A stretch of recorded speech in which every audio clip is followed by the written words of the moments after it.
তীব্র গরমে মহেশতলায় পুলিশের উদ্যোগে পথ চলতি মানুষদের ঠান্ডা জল বিতরণ। তীব্র গরমের জেরে হাঁসফাঁস করছে গাড়ি চালক থেকে শুরু করে সাধারণ মানুষজন। মহেশতলা থানার সামনে পুলিশের উদ্যোগে ঠান্ডা জল বিতরণে উপস্থিত ছিলেন ডিএসপি ইন্ডাস্ট্রিয়াল এবং থানার ভারপ্রাপ্ত আধিকারিক সহ একাধিক পুলিশকর্মী। ঠান্ডা জল তুলে দেওয়া হয় গাড়ি চালক থেকে শুরু করে সাধারণ মানুষ, স্কুল পড়ুয়াদের হাতে। পুলিশের মানবিক রূপ দেখে ধন্যবাদ জানান তারা পুলিশকে।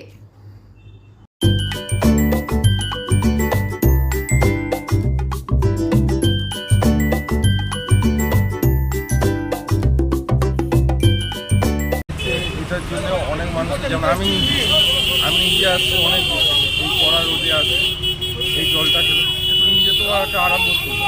তাই এই জন্য আমরা সাধুবাদ দিচ্ছি বা মহেশতলা থানাকে অসংখ্য ধন্যবাদ জানাই। আপনার নাম? আর এই প্রকল্পটা আরও যাতে নেক্সট বছর থেকে আরও যাতে করে যেতে পারে, সেটাকে আমরাও ইয়ে করবো যে যাতে এই প্রকল্পটা ব্যবস্থা করি। আপনার নাম? আমার নাম সলিল মাঝি, আমি মহেশতলা থানার আন্ডারেই থাকি।